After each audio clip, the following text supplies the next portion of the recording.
শোণিতপুৰৰ ৰঙাপাৰাত কলনী চাহ বাগিচাত সংঘটিত হয় অগ্নিকাণ্ড। জুইত জা গ'ল এখন দোকান। কলনী চাহ বাগিচাৰ মাজ লাইনত সংঘটিত হয় এই অগ্নিকাণ্ডৰ ঘটনাটি। সূৰ্জন চাৱাচী নামৰ লোকজনৰ দোকানখন জুইত সম্পূৰ্ণ জা যায়। দোকানখনত চাৱাচীয়ে পকৰি বনাই থকা সময়তে হঠাৎ চিলিণ্ডাৰৰ পৰা অগ্নিৰ সূত্ৰপাত ঘটে। অৱশ্যে স্থানীয় ৰাইজে জুই নিৰ্বাপক কৰিবলৈ সক্ষম হয়।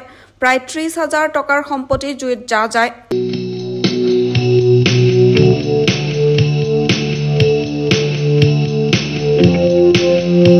আমাৰ কলনী চাহ বাগিচাত মানে আমাৰ সূৰ্জন চাৱাচীৰ দোকানত এখন পকৰি বনাই আছিলে।